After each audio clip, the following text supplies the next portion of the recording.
Hi, wonderful people. Today I'm gonna discuss the disease mentality of saboteurs in our society. But before I move ahead on the issues on this platform this morning, please, if you are new to this channel, do me a favor. Do your best to subscribe and share. And if you have been watching, the same thing goes to you. Endeavor to subscribe and share, please. The more you are doing this, believe you me, your cup will never run dry. Thanks for this honor. Right. I'm about to dissect the mentality of saboteurs. You know, saboteurs have draconic mentality. They react to actions like animals. Nothing good and meaningful, nothing progressive comes from anybody that has this draconic mentality. Their plans all the time is destruction, backbiting, killing, obstruction, all sorts of negative plans and ideas. They never make sure, or they make sure that nothing moves ahead in a progressive way. And that's why every saboteur has one thing in common: plans of destruction. Plans of destruction. This is where they qualify their all kind, where all qualifications concerning saboteurs comes from: destruction. And they are doing it and doing it with pride. No saboteur has a good companion. No saboteur is recognized in any society he belongs to. No saboteur has, minds of his own, because they are always overshadowed with diseased mentality. They share common characteristics with devil, because at the center of the heart, whatever you do before them, they will find a negative way to destroy you. But I am assuring them, whatever they are doing against the resurrection of Biafra or against the agitators, they got it so wrong, because they are trying to shoot more than they can swallow. Biafra is a nation. Biafra is a country.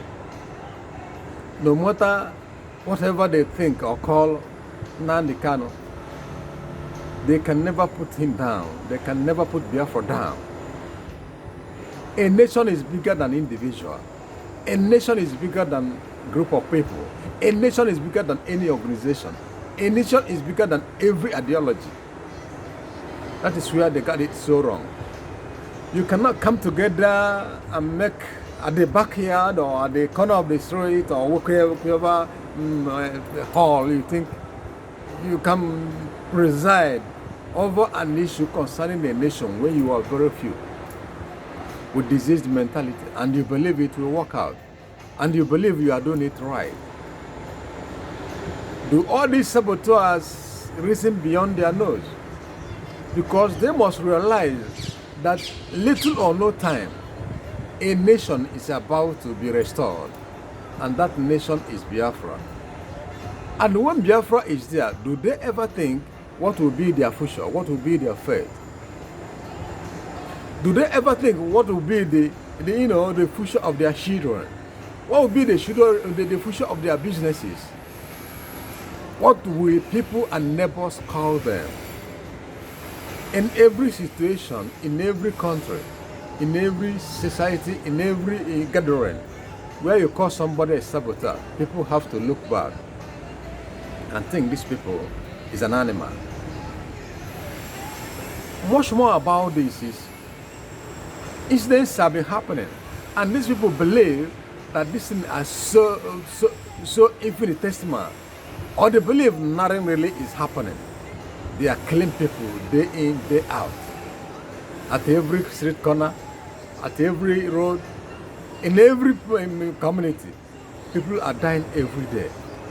In the name of colonization, in the name of land grabbing, in the name of colonization, in the name, what are these people really thinking? What is really in their mind? Sometimes, somehow, when issue gets so serious like this, somebody have to take a break.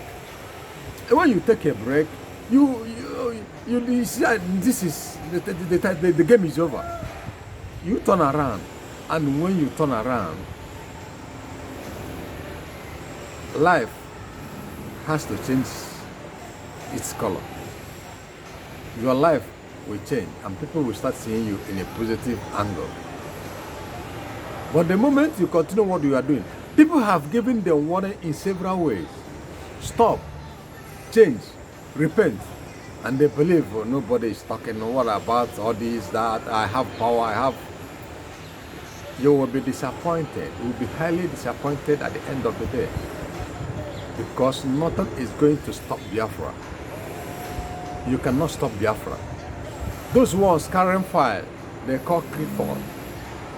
Those ones they call Tony. Those ones they call Emeka Mesiri. Those ones they call Edwin Clark. Those ones they call Aboga Osa or things like that. Those ones they call all sorts of names. I'm not going to discuss individuals here, but I just mentioned these names for a specific reason. But they know themselves wherever they are in our society. Excuse me.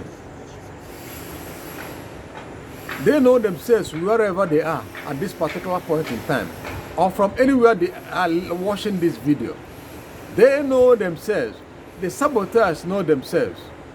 In whichever activity you have performed, in whichever way you have compromised, in whichever way you have backbited, in whichever way you have backslided, in whichever way you have taken every decision against the restoration of Biafra, or against the agitators for the restoration of Biafra. Mind you, you are included. I'm talking about you. I want you to make a change. I'm failing to do that. See you. See an unmarked grave. Very, very soon, you will end up in an unmarked grave. Very, very soon, the vultures of the air will devour your carcass. I'm not joking about it. But I am telling you the real thing that will happen.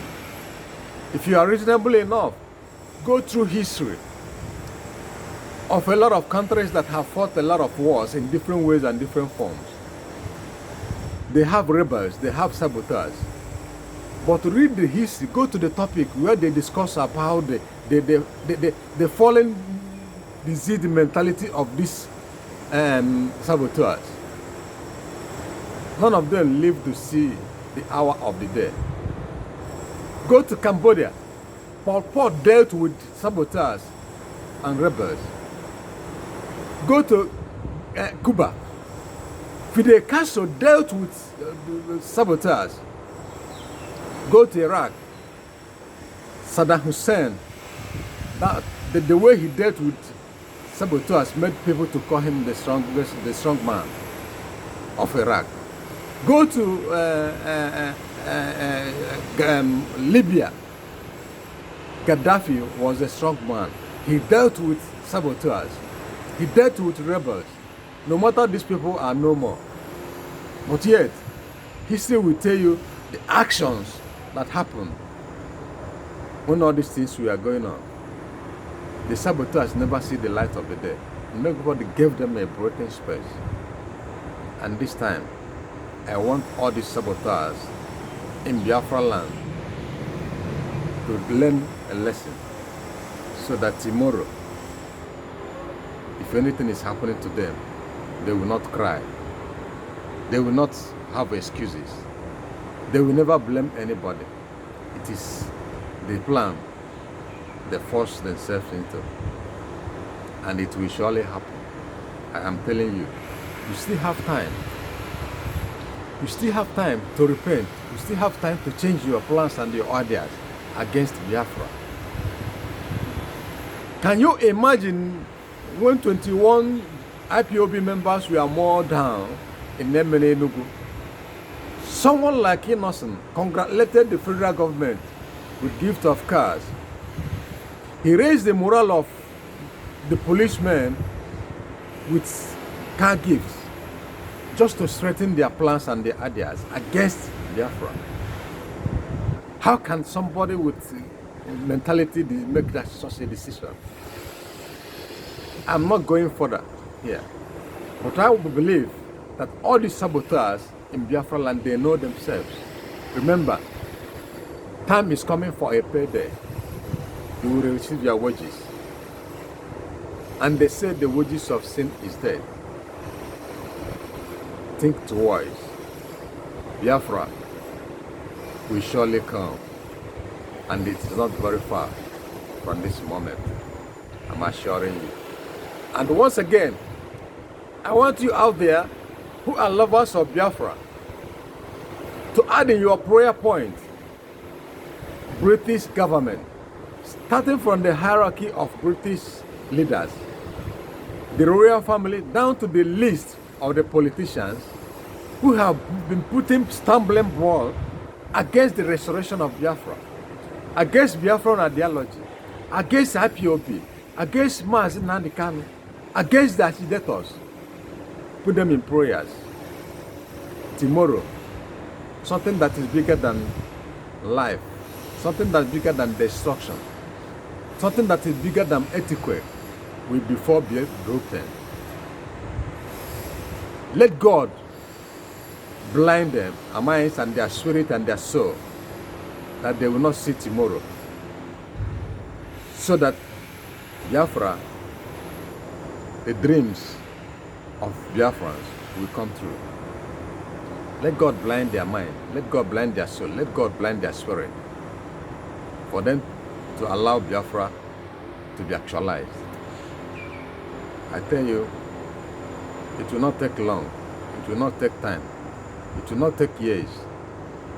If you believe in this, that the moment you add this prayer point, day and night, before you know it, independence of Biafra will be here with us. I thank you for listening. Stay blessed wherever you are. See you on top. Thank you for listening.